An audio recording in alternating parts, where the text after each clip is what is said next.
kind of a special relationship to Hanover because you're a huge Scorpion fan. Tell me about it. Okay, so I just read a book called German Metal Machine because I am obsessed with UFO. I'm obsessed with the Scorpions.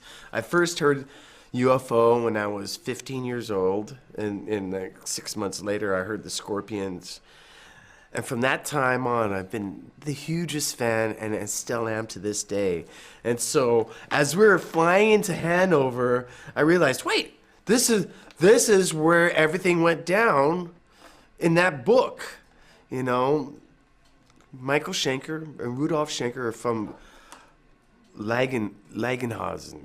That's Langenhagen. Did I say that right? Yeah, Langenhagen. Yeah. As well as Ulrich Roth and Matthias Jabs and Francis Buchholz and Klaus Meine. And I thought to myself, you know, I actually have a musical connection to this place. You know, it's part of my musical legacy. If it wasn't for Michael Schenker and Ulrich Roth specifically, and Matthias Jabs, you know, I'd still be probably, you know, listening to Jeff Beck and Eric Clapton and playing blues licks, you know, minor pentatonic stuff. But it's when I heard Michael Schenker and Ulrich Roth and heard their playing and thought, wait, these guys have something different to offer that none of these guys are even touching, you know? And I naturally gravitated to what Michael Schenker and Ulrich Roth were doing because it was so different, so expressive, so European sounding, so exotic to my ear that I've pretty much forgot about these other guys for like a good 5 or 6 years and studied Michael Schenker, studied Ulrich Roth, studied Matthias Jabs, and, you know, eventually it became part of my guitar style. I mean, every night, you know, or every time I pick up my guitar, you know, Michael Schenker lick is bound to come out within the first 5 minutes. Ulrich Roth lick, you know, or the phrasing or the influence or inspiration. I mean, it's huge to me. It's a huge part of me. Without Scorpions, no. Without Michael Schenker, without Rudolf Schenker, without Ulrich Roth or Matthias Jabs, I would be a different guitar player writing different guitar riffs. And so it's, you know, I owe a lot to those guys. And, you know, like I said, they're part of my own musical legacy, which started here. So, you know, I'm very proud to be here, to be talking about these guys and how they've been such a huge influence on me and a part of my musical life and always will be. So your legacy started in Hanover or with the Scorpions? Well, that part of my playing, yeah. My first concert was in Hanover, where Monsters of Rock in 1991, and I think your concert was it where AC/DC, Metallica, Mötley Crüe, Queensryche, and the Black Crowes when I was 11 years old. You got any memories of this concert? Yeah, it was like 1987? No, 1991. 1991, and it was oh yes, I do, because that was the same package that went over to Moscow. So yeah, absolutely. I remember being here, and Rudolf Schenker came to the show. Him and his family came to the show that day. I remember seeing Rudolf going, "Hey, Rudolf!"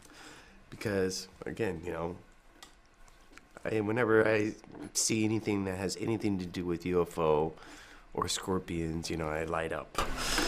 Let's talk a little bit about the new album. I've heard the 3 tracks that are released and they sound really angry, heavy, raw. What can I expect when I buy the album on Friday? More anger, more rawness, and more energy.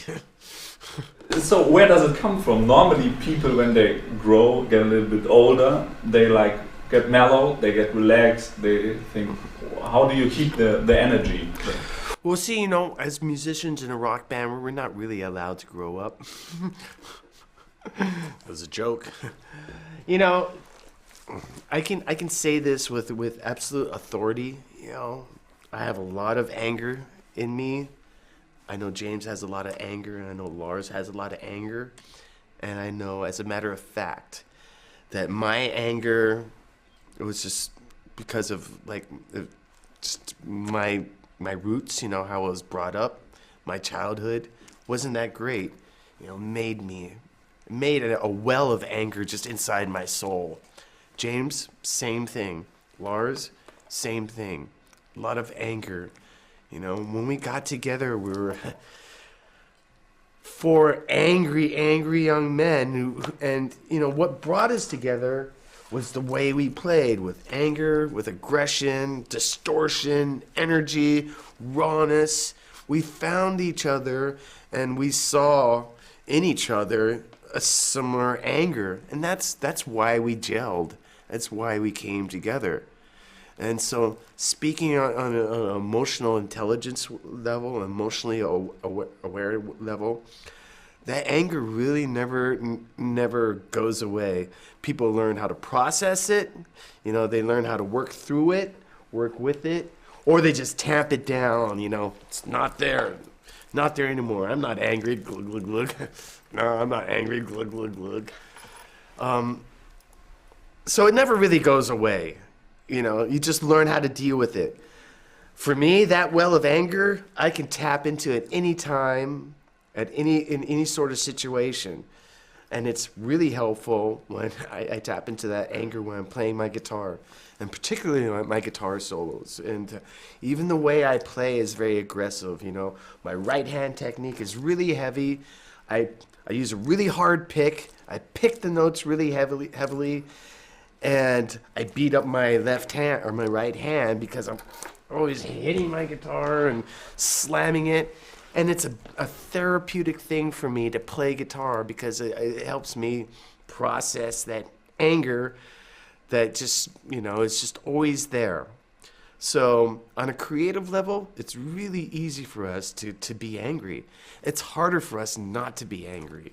Okay, so is there any like message in the album? Because we have, you said yesterday you've been to the Bataclan, we have American elections with Donald Trump, there are so many going on in the world. Is there any like political message, or is it just a personal? No, you know, James, as you know, as the writer of the lyrics, purposely steers away from any sort of political situation. You know, he tends to want to be apolitical, and I don't blame him, because as the focal point, the main focal point in the band, he has a lot of influence, you know, and he doesn't want to be associated with either side.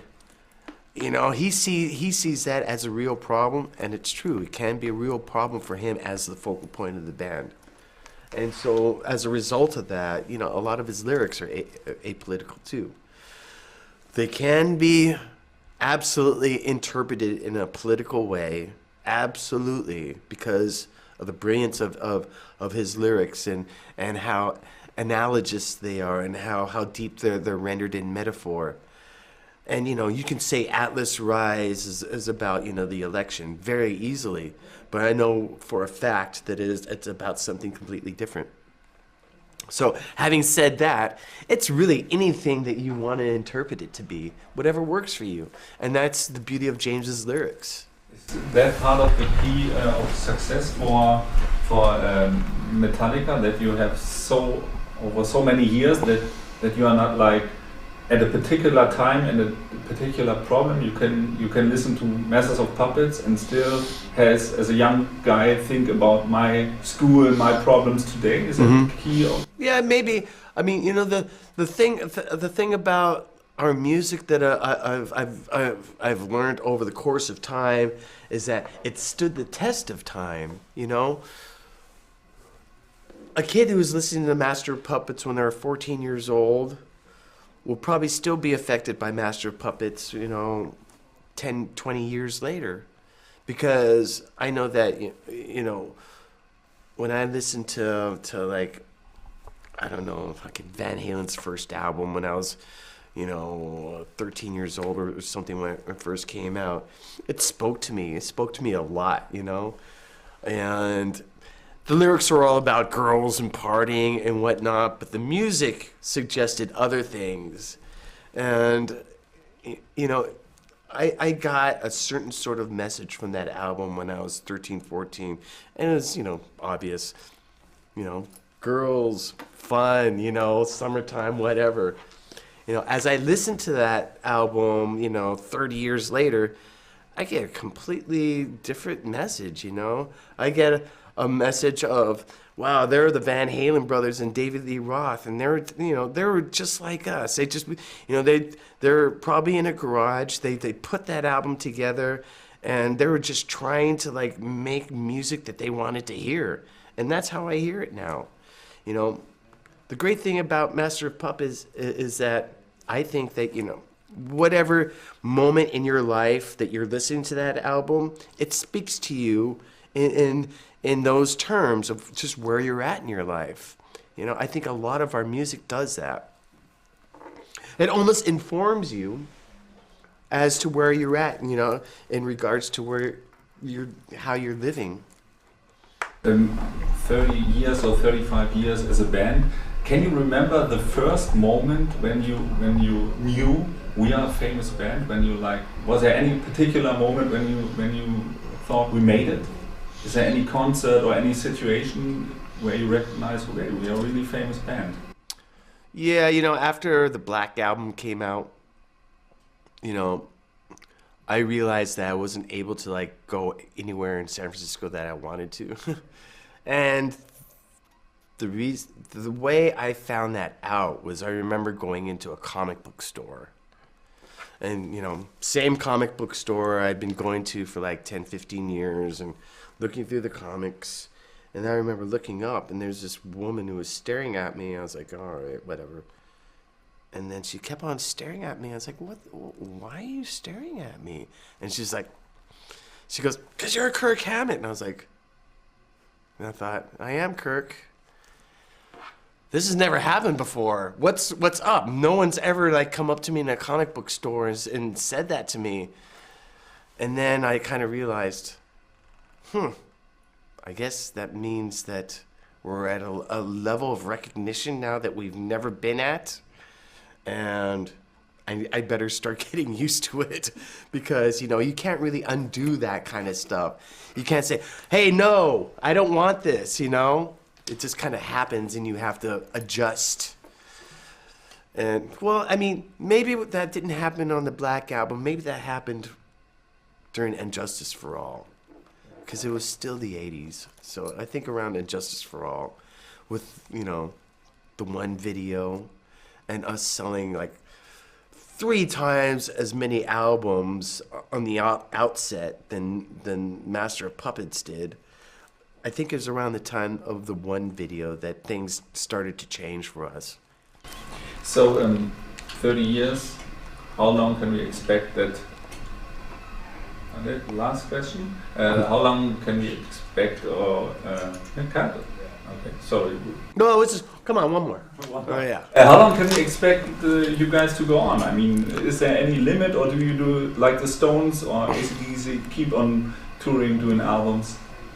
I love the fact that the Stones are still going. I love the fact that Charlie Watts is almost 80 years old.